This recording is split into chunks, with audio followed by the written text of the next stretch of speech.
And joining us live via Skype tonight is Dr. Karen Keith. She is the Chair of Curriculum and Instruction at ETSU's Clemmer College of Education. Dr. Keith, thank you so much for joining us tonight.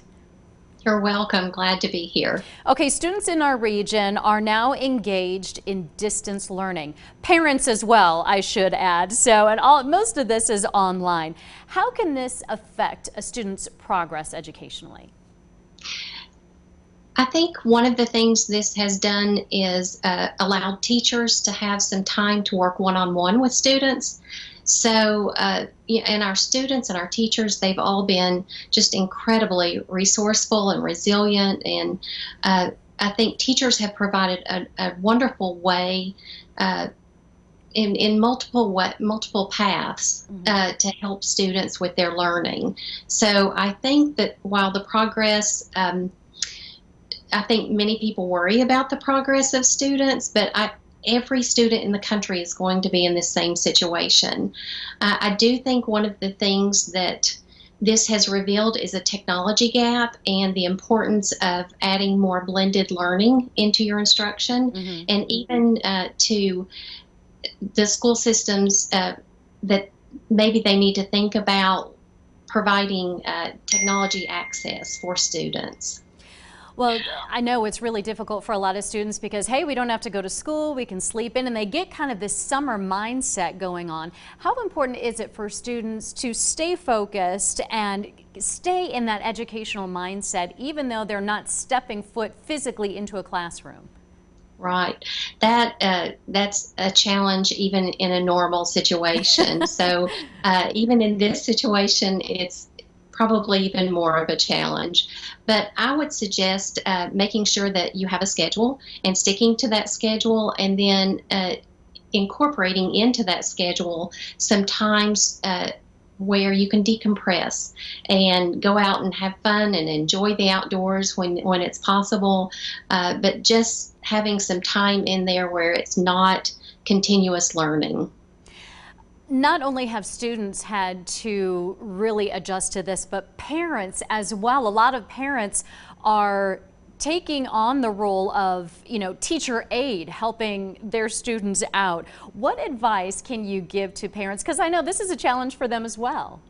Right. I've talked to so many parents who've said that they are really struggling with this. And I think the one thing to keep in mind is that kids are learning all the time, whether we realize it or not.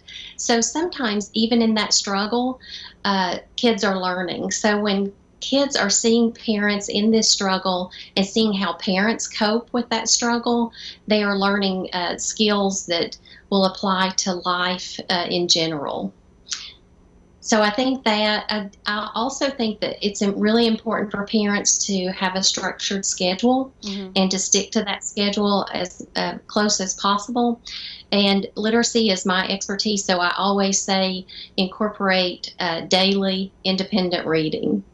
Well, not only have students and parents had to adjust, but teachers have had to adjust to this as well. This has not been easy for teachers. How are they adapting, do you think?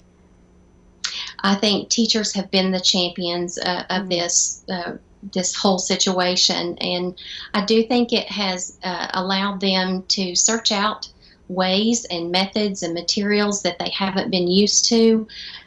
Even for me, it's pushed me out of my comfort zone a little, and I've had to look at and learn new ways to engage students. So I think it's been a great learning experience. It's been a learning experience, I think, all the way around. Do you think this experience that we are all in right now, as far as education goes, parents, teachers, students, do you think this is going to change education, how it takes place and where it takes place in the future? Do you see a shift at all? I do. Even for us at the collegiate level, there were classes that we didn't think we could teach online or virtually, and we are completely rethinking that. So I do think we will see more blended learning, and I think we will see maybe school systems offering additional technology to students who might not have access to that technology at home. What are the folks at ETSU? I know you guys are working hard. What are you doing to support students at this time? Are there any programs that are helping them out? Yes, we do have a homework hotline. We have students who are in the junior and senior years. They've signed up to help a specific district. So we've covered all districts within the 1st congressional region. And so the principals have our students' contact information and the content that they are most comfortable with. And so if they have a student who needs help, they can provide our student with that contact information, and then our student will get in touch with their students to help them. That's a great resource, that's for sure. Real quickly before we go, how have the people at ETSU, how have you had to adapt during this pandemic? Well, I've never used Zoom before. In fact, faculty have actually really wanted to use Zoom for meetings and so forth. And I was a little resistant in the beginning because I felt like there was just more generation of ideas and thought processes when we were all in a room together. But I've had to rethink that. And I actually have found that I really like Zoom, for example. Mm-hmm.